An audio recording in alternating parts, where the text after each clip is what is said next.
오늘 요한복음 12장 24절 말씀 중심으로 하늘의 미랄이 땅에 떨어져 죽지 아니하면 하늘의 미랄, 예수님의 비유는 하늘의 미랄입니다. 요한복음 12장 24절 말씀 같이 읽습니다. 진실로 내가 너에게 이르노니 하늘의 밀이 땅에 떨어져 죽지 아니하면 홀로 남겨지나 죽으면 많은 열매를 맺느니라. 홀로 남거니와 죽으면 많은 열매를 맺느니라. 오늘 하늘의 밀이입니다. 자, 기도합시다. 위대하시고 거룩하신 주 하나님 감사합니다. 함께 하시고 도우셔서 이 시간도 주의 말씀을 선포할 때 주께서 크고 강하게 임해주시고 주의 성령께서 이 안에 충만하게 임하여 주셔서 저희가 기쁨과 성령이 충만하도록 도와주시고 말씀을 잘 깨닫고 잘 배우도록 하시고 또 믿음과 잘 결합해서 저희가 놀라운 은혜를 받도록 인도해 주십시오. 늘 주님이 함께 하심과 주의 임재가 저희가 늘 체험할 수 있는 그런 귀한 시간이 되도록 도와주십시오. 감사드리며 주의 성교답니다. 아멘. 예수님께서 마지막 6월절 명절을 지키러 예루살렘에 올라오셔서 그리스 사람들에게 전한 은혜의 복음이 오늘 말씀입니다. 그리스 사람들에게 전한 은혜의 복음입니다. 6월절은 유대인들의 최대 명절 중에 하나이며 이스라엘의 민족적 구원과 출애굽의 시작입니다. 6월절은 이스라엘이 이집트를 떠나기 전에 온 세상에 내린 재앙에서 건진받은 사건을 기념하는 절기입니다. 출애굽기 12장 21절에 나가서 너희 가족들에 따라 너희를 위해 어린 양을 취하여 그 6월절 어린 양을 죽이고 이렇게 말씀했습니다. 주님께서. 이 독특한 말씀이 그 6월절 어린 양을 죽이라 이렇게 딱 단수로 말씀하셨어요. The lamb 이렇게 민족들에게 말하면서 너희는 어린 양을 취하여 그 6월절 어린 양을 죽이고 이렇게 말합니다. 그 6월절 어린 양 예수를 봅니다. 율법에 따라 6월절은 유대인들이라면 모두 예루살렘에 모여야 되는 그런 절기입니다. 외국이나 타지에 살던 유대인들도 1년에 3번은 주께 경배하기 위해서 예루살렘으로 왔습니다.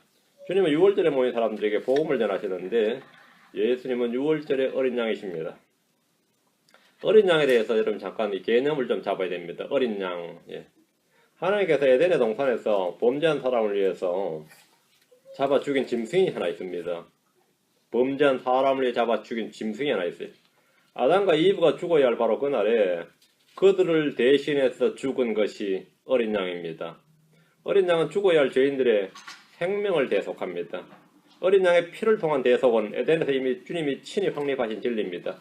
아브라함은 하나님께서 자신을 친히 어린 양으로 준비하신다는 사실을 예언했습니다. 하나님께서 자신을 어린 양으로 준비하신다. 자신을 어린 양으로 제공하신다. 이런 위대한 대언이 믿음의 조상 아브라함의 입을 통해서 선포가 되었습니다. 하나님의 이집트를 심판하시는 날 밤 6월절을 제정하셨습니다. 어린 양의 죽음을 통해서 이집트에 살던 이스라엘은 이집트의 모든 집의 첫 태생이 죽는 날에 아무도 죽지 않고 구원받았습니다. 하나님은 어린 양의 피를 보고 그 집을 넘어가셨는데 어린 양의 피는 진노와 심판을 면하게 해주는 피입니다. 어린 양만 있으면 대속을 받을 수 있고 용서를 받을 수 있고 진노로부터 구원과 안전이 보증이 됩니다.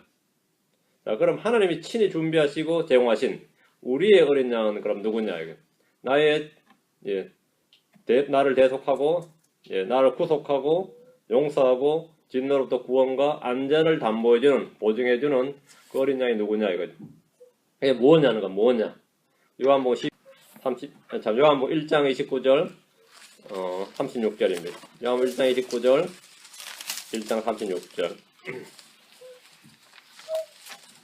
그럼 집집마다 다 양을 언제나 한 마리씩 키우고 있어야 되느냐 이거죠. 비상상비어로 하나님께 나의 안전을 담보해 줄 수 있는 내가 나의 죽음을 대신해 줄 수 있는 그런 어린 양이 누구냐? 그것이 무엇이냐? 요한복음 1장 29절. 다음날 요한이 예수님께서 자기에게 오시는 것을 보고 이르되 세상 죄를 제거하시는 하나님의 어린 양을 보라. 요한은 초원에 있는 양떼나 축사 속에 우리 속에 있는 양들의 한 마리를 보고 외친 말이 아닙니다. 예수님이 자기에게 오시는 걸 보고 말하기를 세상 죄를 제거하시는 하나님의 어린 양을 보라 이렇게 말했습니다. 예수님이 하나님의 어린 양입니다. 예수님은 세상 죄를 제거하시는 하나님의 어린 양으로 하나님이 친히 세상에 제공해 주신 분입니다. 하나님의 어린 양은 4발 달린 짐승이 아니고 위대한 현자나 학자나 왕이나 영웅이 아닙니다. 하나님이 세상 죄를 제거하시기 위해서 친히 준비하시고 제공해 주신 어린 양은 하나님 자신입니다. 하나님 한 사람 한 몸을 예비하셨습니다. 어린 양은 짐승이 아니고 모세에게 준 율법이 아니고 어떤 제도가 아니고 위대한 사상이 아니고 철학이나 종교가 아니고 어떤 시스템도 아니고 국가도 아니고 민족도 아닙니다. 하나님이 준비하신 어린 양은 혈압도 그룹도 천사도 아닙니다. 하나님이 사람의 안전을 위해서 죄의 구속을 위해서 대속을 위해 친히 준비한 한 가지 하나님이 준비한 어린 양은 예수 그리스도입니다. 온 세상 죄를 제거하고 혼들을 대속하며 하나님의 진노로부터 안전하게 지켜주는 하나님의 어린 양은 친히 육신이 되신 사람, 하나님께서 친히 육신이 되시고 자기 위에 종의 형체를 입은 사람, 아브라함의 씨를 취한 사람, 말씀이 육신이 된 사람, 죄가 없는 한 사람이었습니다. 요한복음 1장 36절 예수님께서 거니실 때 그분을 보고 이르되 하나님 어린 양을 보라 하니 하나님 어린 양을 보라. 요한은 예수님을 보고 하나님의 어린 양을 보라 했습니다. 예언자로서 요한은 예수님이 하나님의 어린 양이라는 사실을 증언했고 선포했습니다. 해마다 어린 양을 희생물로 허물로 드리던 유대인들은 하나님의 어린 양이 그들 가운데 오셨다는 깜짝 놀랄 증언을 들었습니다. 하나님의 어린 양이 자들 가운데 오셨다 이거죠. 사도 바울은 증언하기를 고린도서 5장 7절에 그러므로 너희는 누룩 없는 자들은 즉 해덩어리가 되기 위하여 묵은 누룩을 제거하라. 우리의 유월절 어린 양, 우리의 유월절 어린 양 곧 그리스도께서 우리를 위하여 희생물이 되셨느니라. 우리의 유월절 어린 양 곧 그리스도. 유대인들이 반드시 알아야 할 사실 진리가 이겁니다. 매년 희생물로 드리는 유월절 어린 양의 실체는 짐승이 아니라 그리스도입니다. 예수 그리스도는 하나님의 어린 양이고 우리를 위하여 희생물이 되신 어린 양이시고 세상 죄를 제거하는 어린 양입니다. 이 어린 양은 지금 하늘의 왕자와 네 짐승이 한가운데와 장로들이 한가운데 서 계십니다. 이 어린 양 앞에 네 짐승과 24장로가 저마다 하포와 향이 가득한 금병들을 가지고 엎드려 있습니다. 성경은 말하기를 죽임을 당하신 어린 양께서 권능과 부와 지혜와 힘과 존귀와 영광과 찬송을 받기에 합당하시도다 했습니다. 어린 양께서는 봉인들 중에 하나를 여십니다. 대환란에서 구원받은 성도는 왕자 앞과 어린 양 앞에 서서 큰 음성으로 외쳐 이르되 구원이 왕자에 앉으신 우리 하나님과 어린 양께 있도다 이렇게 외칩니다. 우리는 계시록을 통해서 왕자의 한가운데 계시는 어린 양께서 이런 말씀을 봅니다. 왕자의 한가운데 계신 어린 양. 어린 양께서 시온산 위에 계십니다. 어린 양은 새예루살렘의 성전입니다. 어린 양께서는 그 도시의 광채이십니다. 우린 성경의 마지막 책인 계시록에서 저 하늘에 계신 어린 양에 관한 말씀을 넘치도록 볼 수 있습니다. 어린 양의 왕자, 어린 양의 진노, 어린 양의 아내, 어린 양의 혼인잔치, 어린 양의 혼인 만찬, 어린 양의 생명책, 온통 어린 양인데 어린 양에 대한 증언들로 가득 찹니다. 그 어린 양이신 분이 누구시냐면 보라. 하나님의 어린 양을 보라. 예수 그리스도께서 자기 오는 걸 보고 그렇게 말씀하셨습니다. 예수 그리스도 어린 양인데 하나님의 어린 양께서 이 땅에 오셔서 우리의 유월절 어린 양이 되셨습니다. 우리의 죄를 제거하시고 우리를 자신의 피로 씻어주기 위해서입니다. 우리를 진노로부터 건져내시고 지켜주시기 위해서입니다. 우리를 구원하시기 위해서 하나님의 어린 양이신 예수님께서 육신을 입고 이 땅에 오셨습니다. 어린 양이신 그분은 자신을 희생물로 드리기 위해서 피 흘려 죽기 위해서 오셨고 우리를 위해 자신을 향기로운 냄새의 헌물과 희생물로 하나님께 드리셨습니다. 하나님의 어린 양이신 예수 그리스도에 대한 성경의 증언들을 충분히 숙지하시고 이제 오늘 본문 말씀을 보겠습니다. 요한복음 12장입니다. 20절. 그 명절에 경배하러 올라온 자들 가운데 어떤 그리스 사람들이 있더라. 헬라 사람들이죠. 그리스인들이 있더라. 헬라인들이 있더라. 이 말이에요.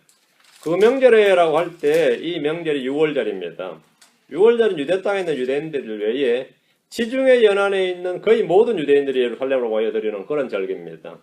이는 율법에 따라 1년에 3번 주님 앞으로 즉 성전으로 와야 됩니다. 출애굽기 23장 14절과 17절에 명하시기를 너는 한 해에 3번 나를 위하여 명절을 지킬지니라 이렇게 말씀하셨고 또 내 모든 남자는 한 해에 3번 주 내 하나님 앞에 나올지니라 이 명령이기 때문입니다.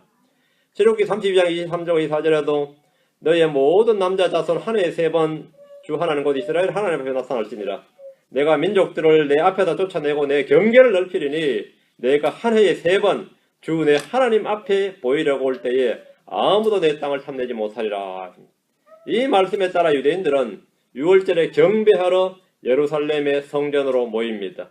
그런데 구약에서는 이 배도와 타락으로 말미암아 유월절이 잘 지켜지지 않았습니다. 그러다가 나라가 완전히 멸망을 하고 민족들이 이방인들의 포로가 되어버렸습니다. 이후에 유대인들이 율법을 철저히 지키기로 결단을 하고 이제 느헤미야 이후죠. 바빌론에서 돌아온 이후로 말이죠. 자신들을 성별하고 맹세를 했습니다. 그래서 율법을 그때부터 철저히 지키기 시작했는데 안식일과 절기준수와 음식규례 이 세 가지는 아주 목숨 걸고 이제 지킨 겁니다. 본문에는 유월절에 경배하러 온 자들 가운데 그리스 사람들이 있다 이렇게 말합니다. 그리스 사람들도 있더라. 이방인들이 유대 명절에 온 것은 그들이 유대교로 개종을 했기 때문입니다. 21절 그러므로 바로 그 사람들이 갈릴리 베세다 출신의 빌립에게 가서 그에게 청하 이르되 선생이여 우리가 예수님을 뵙기 원하나이다. 그냥 바로 예수님께 나오지 않고 면담 요청을 한 거죠. 이 사람들 예의가 있어요. 이게 이제 유대인과 차이입니다. 우리가 예수를 뵙기 원하나이다. 그들은 예수님의 제자 중에 빌립에게 가서 예수님과의 만남을 주선해 줄 걸 청했습니다. 면담을 요청한 겁니다. 선생이 우리가 예수님을 뵙기 원하나이다. 그리스 사람들은 나사로를 살린 예수님에 대해 듣고 그분을 만나려고 했던 것으로 보입니다. 고대 그리스에는 여러분이 아는 대로 철학이 아주 융성했습니다. 아주 철학이 발전해 있었고 늘 새로운 것을 찾는 이들이 많았습니다. 성경에 따르면 아테네 사람들은 거기 있던 나그네들은 새로운 어떤 것을 말하고 듣는 것 외에는 자기들의 시간을 달리 쓰지 아니하였더라 이렇게 말합니다. 그러니까 뉴라는 말은 다 아테네에서 나온 겁니다. 한국 사람들이 좋아하는 신상품, 신제품 있죠. 하여튼 새 것, 뉴라는 말. 이 뉴라는 말을 워낙 좋아하다 보니까 이 크리스천들조차도 말이죠. 뉴 인터내셔널 버전, 뉴 리바이즈드 버전, 뉴 아메리칸 전부 다 성경 앞에 뉴가 다 붙죠. 뉴 킹 제임스 버전. 뉴가 온통 뉴죠. 그런 건 뉴가 붙을 필요가 없는 겁니다. 뉴가 붙어야 되는 건 딱 하나예요. 뉴맨. 새 사람을 입어라. 새 상품을 입어라. 뉴. 새 사람이 되라고. 아테네 사람들은 이렇게 새로운 어떤 것을 말하고 듣는 것 외에는 자기들 시간을 달리 쓰지 않았다 이랬는데 지금 예루살렘에서 예수님은 유명인사입니다. 나사로를 살렸을 뿐만 아니라 백성들이 그분의 오심을 환영하고 메시아로 믿고 따르는 분위기였습니다. 바리새인들도 세상이 그를 따르는도다 이러면서 인정했습니다. 예수님께서 나사로를 그의 무덤에서 불러내어서 죽은 자들로부터 살리실 때 그분과 함께 있던 사람들이 증언을 했고 이런 까닭에 또한 사람들이 그분을 맞이하였으니 이는 그들이 그분께서 이 기적을 행하셨음을 들었기 때문이더라. 그리스 사람들 역시 주님이 행하시는 기적을 들었고 그분을 만나려고 한 겁니다. 이건 그리스 철학에서는 있을 수 없는 거다 말이죠. 예수님을 한번 만나야겠다. 그죠? 새로운 가르침. 사람이 죽었다가 다시 살아나는 새로운 이 가르침, 새로운 교리. 그렇죠? 이거 유대교에도 없던 이야기다 말이죠. 예수를 만나러 청했는데 빌립이 22절 빌립이 안드레에게 가서 말하고 다시 안드레와 빌립이 예수님께 아뢰니라. 그러니까 빌립은 그리스 사람들의 예수님 면담 요청에 안드레에게 말했고 안드레와 빌립이 함께 예수님께 이 사실을 아뢰는데 이 둘이 아마 의전 담당이었나 봅니다. 주님은 자신을 만나겠다고 요청한 그리스 사람들을 불러서 이리로 오라든지 아니면 자기가 찾아가시지 않으시고 그 자리에서 바로 그들에게 해야 할 말씀을 하셨습니다. 여기 응답하여 바로 말씀하셨는데 6월절 명절에 모인 사람들 앞에서 주님은 복음을 전하신 겁니다. 주님은 나사로를 살리신 소감이나 그 일의 전말에 대해서 기자회견을 하고 설명을 하신 것이 아닙니다. 사람들이 이 사건을 알고 싶어서 어떻게 나사로를 살리셨느냐, 그죠? 그 의미가 뭐냐, 그 능력이 어디서 났느냐, 이게 사람들이 원하는 바죠. 그래서 이제 신문 기사에 써야죠. 사람들은 기적을 일으킨 분에 대해 관심을 갖고 그분을 믿고 따를 때 주님이 증언하신 복음이 이겁니다. 사람들의 관심은 이거예요. 나사로를 어떻게 살리셨는가? 나사로를 살리시는가? 사람이 죽음 이후에 다시 살릴 수 있는 것이 무엇인가? 다시 살 수 있는 방법이 무엇인가? 이런 것들에 대해서 이제 관심이 집중이 되는 거죠. 한국 사람들인데 별로 관심이 있어요, 없어요? 한국 애들은 시험에 나옵니까? 그것도 묻는다잖아요. 그거 시험에 나옵니까? 묻는다는 거. 22절입니다. 23절입니다. 예수님께서 그들에게 응답하여 이르시되 사람의 아들이 영광을 받을 때가 왔도다. 응답하여 이르시되 그랬죠. 응답하여 answered. 예수님께서 면담을 요청하는 그들에게 바로 응답을 하셨습니다. 사람의 아들이 영광을 받을 때가 왔도다. 주님은 제자들에게 유월절 만찬을 준비하도록 하시면서 내 때가 왔으나 내가 내 제자들과 함께 내 집에서 유월절을 지키겠다 이렇게 하는데 내 때가 가까이 왔으니 내 때가 가까이 왔다 했죠. 어린 양께서 자신의 죽음과 희생물을 드릴 때가 가까이 왔다는 겁니다. 주님께서는 자신이 언제 죽으실지 알고 계셨습니다. 어떻게 죽을지 알고 계셨습니다. 누구에게 죽임을 당할지도 알고 계셨습니다. 내 때란 자신이 죽으실 때와 영광을 받으실 때, 위로 올려져서 영접받으실 때입니다. 주님이 말씀하신 영광을 받을 때란 부활과 승천을 일컫습니다. 누가복음 9장 51절에 그분께서 위로 올려져서 영접받으실 때가 이름에 친히 예루살렘으로 가시려고 자기 얼굴을 고정하시고 올려져서 영접받으실 때 승천이죠. 주님은 언제나 이 때를 생각하고 이 때에 맞추어서 일하셨습니다. 예수님은 충만한 때가 되어서 이 땅에 오셨고 때가 되어서 들림을 받아서 하늘로 가셔야 됩니다. 주님은 내 때란 말씀을 참 여러 번 반복하셨는데 요한복음이 이 때에 따라서 기록이 되었습니다. 요한복음 2장 4절 몇 구절 쭉 한번 살펴봅시다. 요한복음 2장 4절 가나 혼인잔치에 초청받으신 예수님께서 물을 포도즙으로 변화시킨 사건인데 요한복음 2장 4절 예수님께서 그녀에게 이르시되 여자여 내가 당신과 무슨 상관이 있나이까 내 때가 아직 이르지 아니하였나이다 하시거늘 내 때가 아직 이르지 아니하였다. 가나의 혼인잔치에서 주님은 마리아에게 모친 마리아죠. 여자여 내가 당신과 무슨 상관이 있나이까 내 때가 아직 이르지 아니하였나이다 이랬습니다. 내 때가 그 자신을 드러낼 때가 아직 이르지 않았다 이 말입니다. 뒤로 하면 7장 38절 7장 38절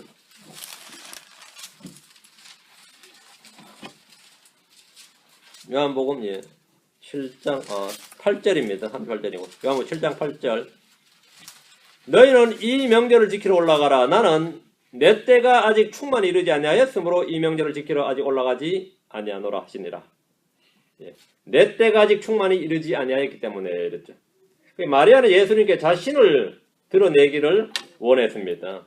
그래서 이 가나 혼인잔치에 사람들 많이 모였을 때 자신을 드러내기를 원했고 주님의 육신의 형제들은 이 장막절에 예루살렘 올라가서 자신을 드러내라고 요구를 했습니다.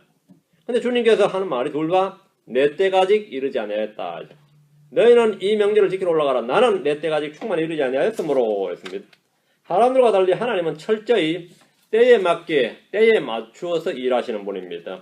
하나님의 때는 우리가 정할 수가 없습니다. 우리는 소망 중에 그 때를 기다리고 인내하며 믿을 뿐입니다. 우리는 하나님의 때를 정할 수도 없고 조정할 수도 없고 이때가 뭘 해달라고 할 수 없습니다. 우리는 그냥 기다리는 것뿐이에요. 인내하면서 소망 중에 기다리는 것뿐입니다. 요한복음 7장 30절 이런 게 30절 이에 그들이 그분을 잡고자 하니 아무도 그분께 손을 내지 아니하였으니 이는 그분의 때가 아직 이르지 아니하기 때문이라. 그분의 때가 이르지 않았다. 그분의 때란 죽으실 때를 말합니다. 사람들이 예수를 잡고자 하면서 그분께 손을 내지 아니한 것은 그분의 때가 아직 이르지 아니하였기 때문이다. 이로와서 8장 20절 예수님께서 성전에서 가르치실 때 성전 보고에서 이 말씀들을 하셨으나 아무도 그분께 손을 내지 아니하였으니 이는 그분의 때가 아직 이르지 아니하기 때문이라. 그래서 그분의 때에 나오죠. 그분의 때가 아직 이르지 아니었다. 근데 이제 그분의 때가 이르지 아니하였다가 지금까지 쭉 나왔는데 드디어 이제 요한복음 12장에서 뭐라고 하죠? 때가 이르렀도다. 내 때가 이르렀도다. 때가 이르렀다. 대업을 이룰 때가 이룬 거예요. 주님은 자신의 죽음과 부활 그 이후의 승천을 보고 계십니다. 사람의 아들이 영광을 받을 때가 왔다. 이 말씀은 십자가의 죽음 이후의 부활과 승천을 말하는 겁니다. 요한복음 13장 1절 이제 6월절 전에 예수님께서 자기 때가 이르러 자기가 이 세상을 떠나 아버지께로 가야 할 줄을 아시고 세상에 있던 자기 사람들을 사랑하시되 끝까지 사랑하시니라. 여러분 자기 때가 이르러 자기 때가 이르러 이 말씀은 그분이 자신의 일을 마치고 부활해서 승천하시는 때를 말합니다. 로마서 5장 6절에는 글 속에서 정하신 때가 되어 경건치 아니한 자들에 죽으셨느니라. 정하신 때가 되어, 이게 뭐죠? 자기 때가 되어, 그분의 때가 되어, 이 말입니다. 사람들은 예수님이 행하는 기적을 보았고 그 기적을 증언했습니다. 나사로의 부활을 현장에서 본 증인들은 그분이 행한 기적을 증언했습니다. 사람이 죽는 것은 기적이 아닙니다. 사람이 죽는 건 기적이 아니에요. 죽음에서 부활하는 것, 살아나는 게 기적입니다. 주님이 십자가에서 죽으시는 것은 기적이 아닙니다. 동굴에서 일어나 부활하는 건 기적입니다. 나사로의 부활을 목격한 증인들이 있었듯이 예수님의 부활을 목격한 증인들이 있습니다. 그들은 그분을 증언할 겁니다. 당연히 증언할 겁니다. 24절 야고보 12장 24절 다시 옵니다. 진실로 진실로 내가 너희에게 이르노니 하늘의 밀이 땅에 떨어져 죽지 아니하면 홀로 남거니와 하늘 그대로 있단 말이죠. 죽으면 많은 열매를 맺느니라 했습니다. 하늘의 밀도 땅에 떨어져 죽지 아니하면 홀로 남습니다. 땅에 심기지 않으면 그 밀은 하늘의 같이 하늘의 열매일 뿐입니다. 그것이 땅에 떨어져 죽으면 많은 열매를 맺습니다. 땅에 떨어져 죽으면 열매를 맺어요. 땅에 떨어져 썩으면 열매를 맺는 게 아니고 땅에 떨어져 죽으면 많은 열매를 맺습니다. 예수님이 죽지 않고 그대로 계시면 그냥 한 분 예수님으로 홀로 존재합니다. 그분이 죽으면 많은 열매를 맺습니다. 예수님이 죽는 것이 유익한 것은 그분의 죽음을 통해서 맺게 될 열매가 풍성하기 때문입니다. 예수님 안에 있는 하나님의 생명이 우리에게 어떻게 전달되느냐는 거죠. 그분이 죽어서 열매를 맺어야 전달이 되는 거죠. 그렇죠? 그분의 죽음 없이는 아무도 하나님의 생명, 예수의 생명을 우리 안에 소유할 수가 없게 됩니다. 죽어서 열매를 맺어야 된다 말이죠. 예수님은 씨앗입니다. 예수님은 여자의 씨입니다. 예수님은 약속의 씨입니다. 예수님은 아브라함의 씨입니다. 예수님은 땅에 떨어져 심겨져야 할 씨앗입니다. 예수님 안에 있던 생명은 죽음을 통해서 많은 열매를 맺습니다. 예수님은 죽은 자의 부활이란 기적을 본 사람들, 그 기적을 보았다는 증언을 들은 사람들에게 자신이 죽어서 부활할 것임을 말씀하고 계십니다. 주님은 죽으심으로 혼자 부활하는 것이 아닙니다.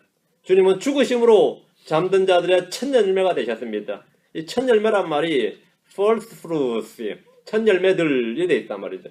현대 영어에서는 사용하지 않는 언어입니다. 킹잼 성경의 독특한 영어 어휘인데 단복수 동형입니다. 예수님 자신이 첫 열매고 함께 부활한 사람이 다 첫 열매들이죠. 예수님이 땅에 떨어져 묻히셨을 때 많은 사람들이 그분의 부활과 더불어 첫 열매로 거두어졌습니다. 주님 혼자 달랑 일어나신 게 아니라 구약 성도들이 부활이 있었단 말이죠.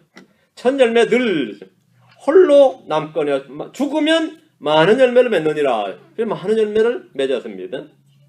25, 26절 자기 생명을 사랑하는 자는 그것을 이룰 것이요 이 세상에서 자기 생명을 미워하는 자는 영생에 이르도록 그것을 간직하리라. 어떤 사람이 나를 섬기면 그는 나를 따를지니라. 내가 있는 곳에 거기 내 종도 있으리니 어떤 사람이 나를 섬기면 내 아버지께서도 그를 존귀히 여기시리라.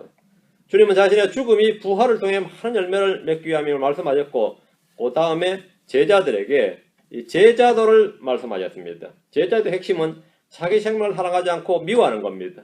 주님을 섬기고 그분을 따르는 겁니다. 성경 말하기를 자기 생명을 찾는 자는 것을 잃을 것이요 나로 인하여 자기 생명을 잃는 자는 것을 찾으리라. 역설에 전립니다.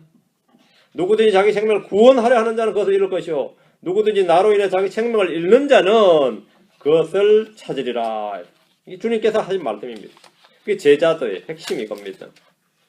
또 누가복음 17장 33절에 누구든지 자기 생명을 구원하고자 하는 자는 그것을 잃을 것이요 누구든지 자기 생명을 잃는 자는 그것을 보존하리라. 자기 생명을 사랑하는 자는 그것을 잃습니다. 자기 생명을 찾는 자, 자기 생명을 구원하는 자, 자기 생명을 구원하고자 하는 자, 자기 생명을 사랑하는 자는 그것을 다 잃습니다. 반대로 자기 생명을 미워하는 자, 주님으로 인하여 자기 생명을 잃는 자는 그것을 찾고 보존하고 간직합니다. 이 말씀은 믿고 순종해 봐야 아는 그런 진리입니다. 믿고 순종해 봐야 아는 영역입니다. 어떤 사람이 주 예수를 섬기면 그는 주님을 따라야 됩니다. 주님을 따르는 것이 제자입니다. 주님을 섬기면 주님 있는 곳에 있게 되고 하나님께서 그를 존귀히 여기게 됩니다. 27절 28절 지금 내 혼이 괴로우니 내가 무슨 말을 하리요. 주님께서 지금 괴로워하고 계신다. 지금 내 혼이 괴로우니 내가 무슨 말을 하리요. 아버지 이때로부터 나를 구원하여 주옵소서. 그러나 내가 이런 까닭으로 이때까지 왔나이다. 아버지여 아버지 이름을 영화롭게 하옵소서 하시니 이 하늘로부터 음성이 나서 이러시되 내가 이미 그것을 영화롭게 했고 다시 영화롭게 하리라 하시니라. 주님은 자신의 죽음과 부활에 대해서 전하던 그 시점에 아주 혼이 괴로우셨다고요. 혼이 괴로웠다. 혼이 괴로웠다. 이때 그분이 한 일이 뭡니까? 혼이 괴로우면 한 일이 뭐죠? 혼이 괴로워서 괴로울 때 할 일이 있습니다. 기도하는 겁니다. 아버지여, 이때로부터 나를 구원하여 주옵소서. 십자가의 죽으심은 혼이 괴로운 일입니다. 주님은 겟세마네 동산에서 슬퍼하시며 몹시 괴로워하시며 내 혼이 심히 슬퍼 죽을 지경이니 이렇게 말씀하셨습니다. 주님은 몸이 십자가에 못 박히기 전에 그 전날 혼이 괴로워서 혼이 슬퍼서 죽을 지경이었단 말이죠. 주님은 그런 상황에서 뭘 하셨느냐? 기도하셨습니다. 괴로운 자는 뭐라고요? 기도하라고요. 지금 본문에 그러나 내가 이런 까닭으로 이때까지 왔나이다. 그러나 내가 이런 까닭으로 이때까지 왔나이다. 아버지의 이름을 영화롭게 하옵소서. 주님은 자기 뜻을 관찰하고자 막 울부짖고 기도한 것이 아니고 자신을 통해 아버지의 뜻을 이루도록 자기 부인의 기도를 했는데 언제나 그러하셨습니다. 언제나. 우리도 마찬가지입니다. 언제나 아버지의 뜻이 내 속에서 이루어지도록 기도하는 겁니다. 아버지의 뜻이 내 안에서 이루어지도록. 내가 아버지의 뜻을 행할 수 있도록 기도하는 겁니다. 내 속에 하나님의 뜻이 이루어지도록. 하늘에서 아버지의 뜻이 이루어진 같이 이 땅에서도 내 속에서도 아버지의 뜻이 이루어지도록 기도하는 거예요. 그것이 성경적인 기도입니다. 주님께서 아멘 하시고 응답하십니다. 아버지의 뜻이 내 안에 이루어지기를 원합니까? 반대로 내 뜻이 아버지께서 반드시 이루어지기를. 아버지 형상, 하나님 형상이 내 안에 이루어지기를 원합니까? 나의 형상을 따라 하나님이 좀 나의 형상을 따르라. 나의 형상을 따라 하나님을 만드는 사람들, 그게 우상숭배자들입니다. 자기 뜻이 아버지를 맞추고자 하는 사람, 그게 우상숭배자예요. 아버지 형상에 따라 내가 빚어져야 되는데 나의 형상에 따라 성경에 있는 하나님을, 예수님을 그렇게 개념짓고 규정지어버리고 그렇게 만드는 사람들 있죠. 그게 우상숭배자예요. 교회 내에 우상숭배가 제일 많은 거죠. 자신이 조작한, 자신이 개념짓고 규정한 하나님, 그 성경 가지고 그렇게 만드는 그 작업하는 사람들 있죠. 그게 우상숭배자입니다. 그건 성경의 하나님이 아닙니다. 자기를 부인하고 아버지 뜻에 자신을 맞추는 거죠. 그때 하늘에서는 곧바로 음성이 나서 내가 이미 그것을 영화롭게 하였고 다시 영화롭게 하리라 이렇게 말씀하셨습니다. 하나님은 자기를 부인하고 아버지 뜻을 행하려는 아들의 기도에 영광을 받으시고 그 일을 영화롭게 하시겠다고 하셨습니다. 여러분이 하나님을 영화롭게 하는 방법, 그건 뭐냐요? 자기를 부인하고 하나님의 뜻에 순종하겠다는 기도. 그 의지적 결단이 하나님을 영화롭게 합니다. 그렇게 할 때 하나님을 영화롭게. 그런 기도가 항상 즉각적인 응답이 있죠. 29절 30절입니다. 그러므로 곁에 서서 그것을 들은 사람들은 천둥이 쳤다고도 하며 다른 사람들은 이르기를 천사가 그에게 말하였다 하니 예수님께서 응답하여 이르시되 이 음성은 나 때문에 나지 아니하고 너희를 위해 났느니라. 여러분 현장에 있다고 한번 생각해 보십시오. 주님 지금 막 말씀을 전파하고 계시다가 기도를 하셨어요. 다 들리죠? 근데 그 기도를 다 하는데 하늘에서 뭐 소리가 쾅쾅쾅 났는데 이거 완전히 배경음악이 끝내주는 거죠. 못 알아들었는데 하여튼 하필 그 순간에 하늘로부터 소리가 확 났단 말이죠. 어떤 사람 듣기는 천둥 소리 같고 어떤 사람 듣기는 천사가 소리를 내는 것 같단 말이죠. 그 의견은 분분합니다. 사람들의 의견과 정의 다 이게 옳은 건 아니에요. 내가 그 자리에 있었다니까. 내가 그 자리에 들었다니까. 내가 보았다니까 해서 그게 다 100% 정확한 건 아닙니다. 성경 기록의 증언이 있어야 정확한 것이지 나의 체험이라고 해서 그게 다 정확한 건 아니에요. 내가 그 자리에서 직접 봤다니까. 그래서 어떡하라고요. 아니 내가 그 자리 현장에서 성령을 받았다니까. 불같이 많은 걸 나만 받은 게 아니라 수많은 사람들이 지금 여기 지금 6월절에 수많은 사람들이 지금 듣고 본 겁니다. 그게 어떡하라고요? 그 체험이 어떤 건데? 여러분이 뭐 느낌, 체험, 본 거, 들은 거 그게 다 뭐 그렇게 중요한 건 아닙니다. 그게 중요한 거 아닙니다. 자, 이게 또 하나의 음성인가? 어디서 나는 소리야 지금? 하필 이런 순간에 이것도 천둥 소리야? 셀폰 소리죠. 31절입니다. 이제 이 세상에 대한 심판이 있으니 이제 이 세상에 통치자가 쫓겨나리라. 주님께서 이 말씀을 했는데 이게 표적이라고 했는데요.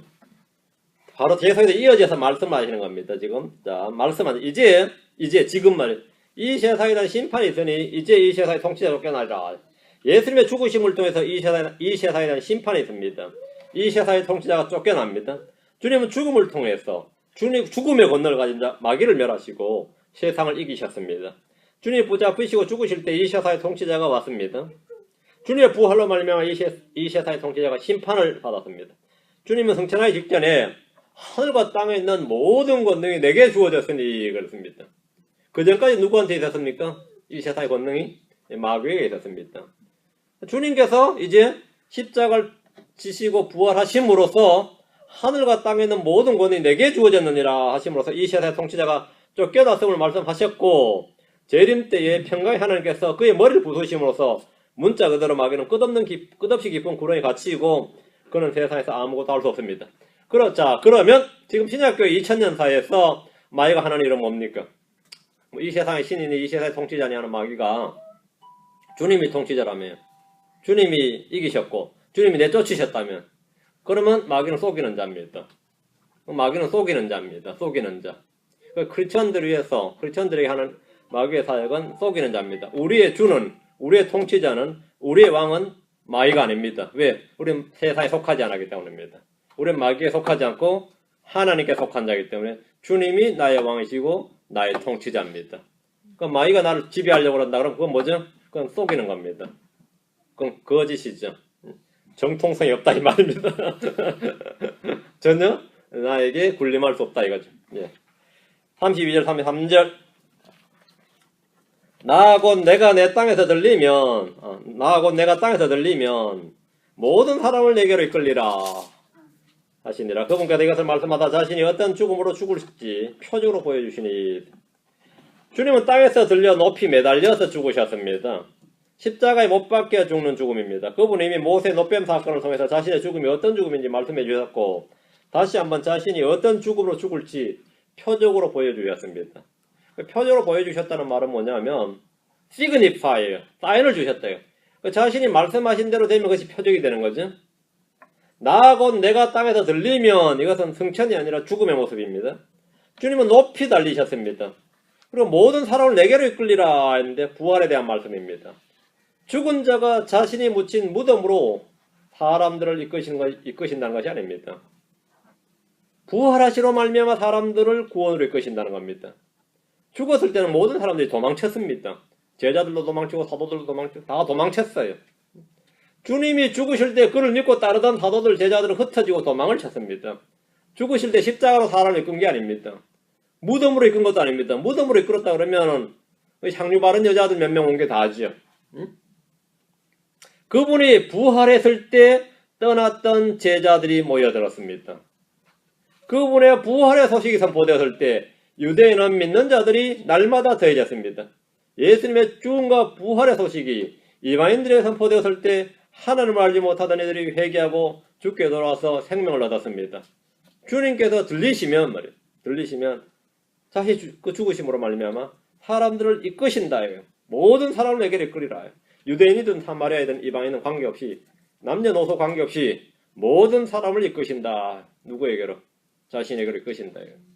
34절 사람들이 그분께 응답하되 우리는 율법에서 그리스도가 영원히 거하신다고 들었거늘 어찌 너는 이르기를 사람의 아들이 반드시 들려야 하리라 하느냐.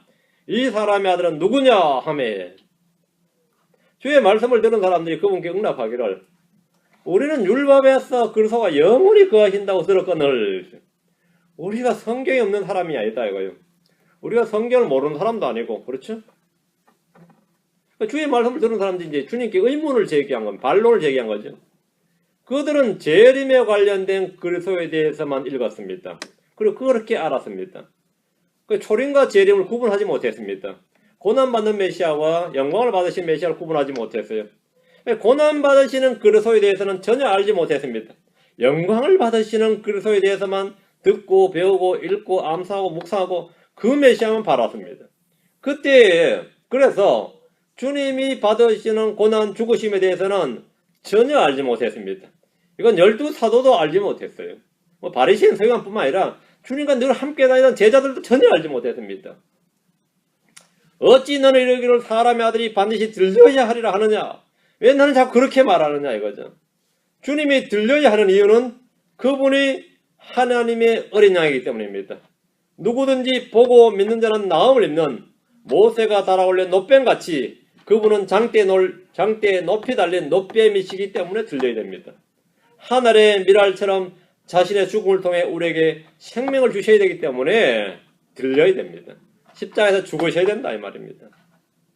백성들은 주님께서 자신이 반드시 들려야 한다. 이 말씀은 들었습니다. 이 말씀은 들었어요. 이 말씀 들려야 한다는 말이 죽는다는 말도 알아들었습니다. 하지만 그 이유와 목적을 알지 못했습니다. 왜 자꾸 죽어야 된다고 그러냐? 왜 반드시 죽어야 된다고 하느냐예요. 왜 반드시 죽어야 한다고 하느냐예요. 그러면 그 반드시 죽어야 한다는 그 사람은 대체 누구냐? 그 사람의 아들은 누구냐? 누굽니까? 그 말씀을 하고 계신 주님 자신입니다. 이 질문에 대한 답변은 내가 그니라 합니다. 내가 그니라. 이 질문에 대한 답변을 알고 믿는 것이 복음의 핵심입니다. 하늘의 밀이 땅에 떨어져 죽지 않으면 하늘 그대로 있고 예수님이 죽지 않으시면 예수님 홀로 그대로 있습니다. 아무도 하나님의 아들들을 다시 낳을 수가 없습니다. 성령께서도 하나님께서도 전능하신 능력으로도 어떤 사람을 하나님의 아들로 삼을 수가 없습니다. 맞죠?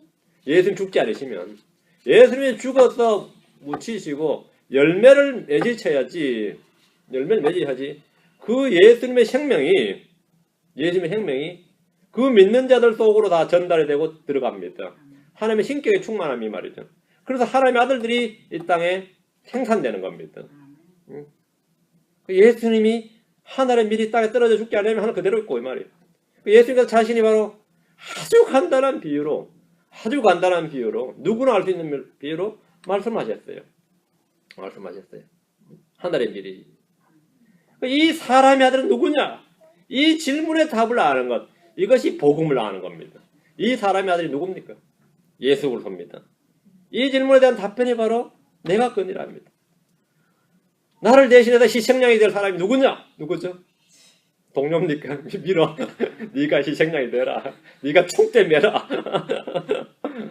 예수입니다. 예수라고요. 나를 대신해 죽을 사람.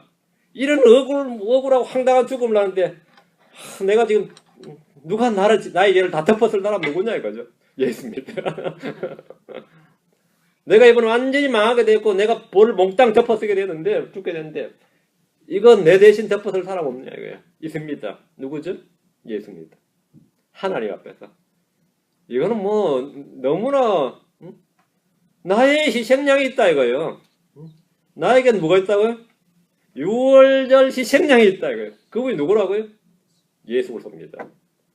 이 사실을 믿으면 하나님께서 하나님의 진노가 왔다가도 그냥 넘어갑니다. 그게 유월입니다. 패스오버예요. 죽음이 왔다가도 넘어갑니다. 지옥이 왔다가도 넘어가요. 사망이 왔다가도 넘어갑니다.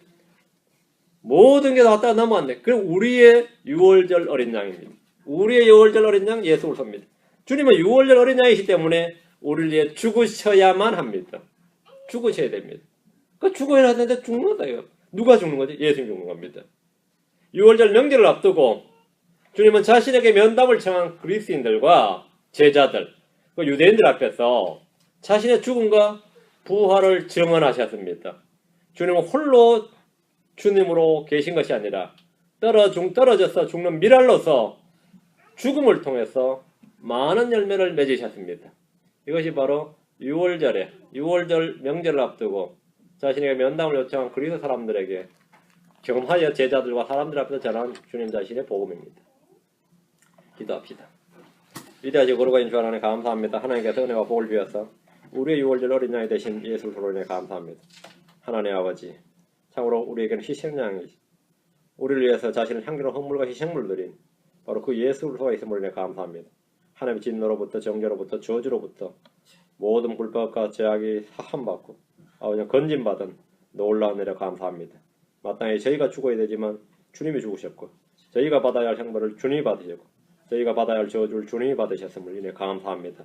항상 우리의 대속이 되시고 구속이 되시고 구출자가 되어주신 주님으로 인해 감사드리고 그 주님께서 이제 부활하셔서 참 저희의 생명이 되어주심을 감사합니다. 우리의 생명이신 그리스도, 우리의 의신 그리스도, 우리의 모든 것이 되신 예수 그리스도를 높이고 찬양합니다. 감사드리며 주의 성기도합니다. 아멘.